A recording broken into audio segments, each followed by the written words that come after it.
O'zbekistonda aprel oyi ko'p yillik iqlimiy me'yor qiymatlari bo'yicha ko'p hududlarda me'yordan 1-2 daraja yuqori, ya'ni issiq. Yog'ingarchilik bo'yicha Vodiy, Toshkent viloyati va Qoraqalpog'istonning ayrim hududlaridan tashqari me'yoriy yog'inlar hamda biroz namgarchilik o'tishi kutilmoqda. Ushbu sharh O'zgidrometning qisqa va o'rta muddatli ob-havo prognozlari asosida tuzilgan bo'lib, u bevosita ob-havo prognozi emas. Bu kabi sharhlar ob-havo byurolarining prognozlaridagi raqamlar, hodisalarni oddiy tilda tushuntirish imkonini beradi. Ayrim nuqtalarda O'zgidromet hali taqdim etishga ulgurmagan axborotlar xalqaro ob-havo prognozi markazlarining ma'lumotlari bilan to'ldirilgan. Bu ham prognozlarni sharhlash amaliyotida tasdiqlangan samarali usuldir. Aprel ko'klamning eng sernafas, eng hayotbaxsh pallasi. Bu oyda tabiat go'yo nafaqat uyg'onib, balki insonlar bilan suhbatlashishga kirishadi. Ertalabki mayin shamolda, tushdan keyingi iliq nurlarda, hatto tungi sokinlikda ham bir xil halovat bor. Bu halovatni o'zbekistonlik har bir qalb alohida his etadi. Qishning sovuq nafasi to'liq ortda qolgan, bahorning ilk beqarorligi esa endi barqaror umidga aylanayotgan payt. Daralar to'liq yashilga burkanar ekan, inson ongida ham bir yasharish, bir ishonch paydo bo'ladi. Yer bilan muloqot qilgan dehqon ham, shaharlarda tirikchilik g'amida yurgan insonlar ham bu oyda tabiatning ritmiga beixtiyor moslasha boshlaydi. Ko'proq komfort ob-havoni his etadilar. Ilk sabzavotlar, erta pishar ne'matlar bozor rastalarida ko'rinishi bu shunchaki hosil emas, balki uzoq qish va sinovli kunlar ortida qolganning ramzidir. Dehqon va bog'bonning cho'ntagiga tushgan ilk daromad nafaqat iqtisodiy yengillik, balki ruhiy yengillik ham olib keladi. Ammo aprel faqat rohat va halovat oyi emas. U o'z ichida katta mas'uliyatni ham saqlaydi. Bu oyda yoqqan har bir yog'in kelajak taqdirga yozilgan imzodek. U barokat ham olib kelishi mumkin yoki ortiqcha shiddati bilan mehnat samarasini sinovga solishi ham mumkin. Tabiat nabotot olami uchun tez-tez kuchli shamollari borligini eslatib turuvchi davr. Shu bois aprel hissiyot bilan aql, tajriba bilan ehtiyotkorlik birlashishi kerak bo'lgan o'ta nozik palladir. Daryolar to'lib toshib, yilning asosiy suv zaxirasi shakllanadigan ayni shu kunlarda tabiat insonga bir imkoniyat taqdim etadi. Kim uni anglab, oqilona foydalana olsa, yil davomida kuchli suv tashvishi unutiladi. Shu bilan birga uylar ham, ko'chalar ham, insonlar qalbi ham yengillashadi. Isitishga muhtojlik kamayadi. Havo esa ko'proq tabiiy qulaylik bag'ishlaydi. Bunaqa qulaylik boshqa oylarda ancha kam. 2026-yil aprelda qanday ob-havo kutiladi?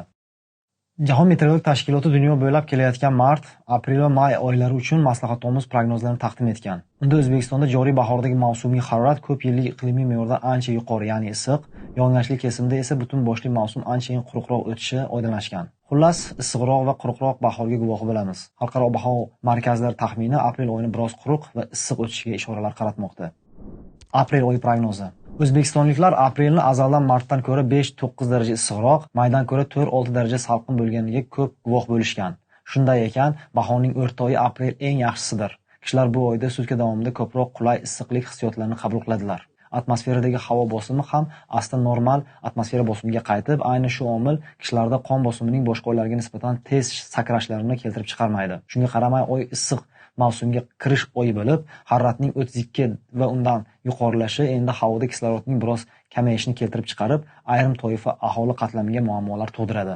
Oy davomida eng issiq harorat Qizilqum cho'llarida kuzatilgan bo'lib, 2006-yilning aprel oyi so'nggi kunlarida mintaqaga kirib kelgan past bosimli issiq havo oqimi sharoitida Navoiyning Tomdi va Mashquduq 2 meteorologik stansiyalarida havo harorati naq +40,1 daraja issiq bo'lishini ta'minlagan. Ushbu oy uchun mutlaq past harorat Toshkent viloyati Bo'stonliq tumani Tog'li Oygang meteorologik stansiyasiga xos.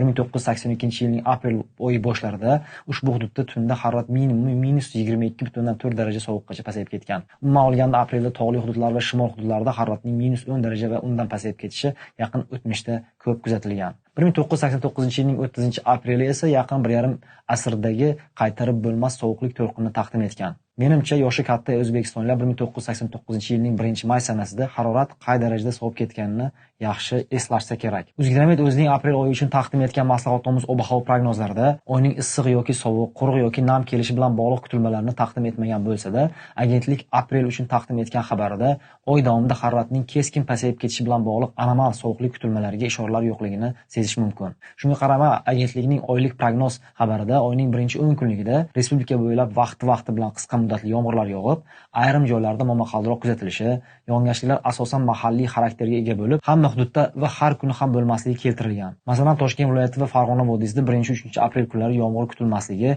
oyning 2 va 3 kunliklarida esa har 10 kunlikda 1-3 kun atrofida yomg'irli kunlar bo'lishi mumkinligi qo'shimcha qilingan. Harorat oy davomida nisbatan yuqori fonda saqlanishi, kechalari 12-17 gradus iliqdan 7-12 gradus iliqgacha, kunduz kunlari esa 27-32 gradus iliqdan 15-20 gradus iliqgacha pasayib o'zgarib turishi kutilmalaridan bilish mumkinki, joriy oyda haroratni keskin pasaytirib yuboruvchi sovuqlik to'lqinlari ehtimol mintaqaga kirib kelmaydi. Ushbu prognoz asosida oyning 1-10 sernami biroz iliq, 2 va 3 kunliklari biroz quruqroq o'tishi oydinlashadi. O'zbekistonda oylik harorat qiymatlari va oylik yog'ingarchilik quvvatlarini hal etuvchi dunyodagi 5 ga yaqin katta alomatlar bo'lib, eng asosiy alomat bu Tinch okean markazidagi suv haroratining sovib yoki isib berish hodisasidir. Ayni ushbu hodisalar dunyo iqlimi qatori mintaqadagi yaqin oylik va mavsumiy vaziyatni taxmin qilishdagi eng samarali prognoz usuli bo'lib qolmoqda. Demak, Tinch okeani markazidagi suv haroratining isishi va sovishi bilan bog'liq alomatga e'tibor qaratsak, ayni kunlarda Tinch okeanida neytral holat kuzatilmoqda. Bu suvning na isishi va na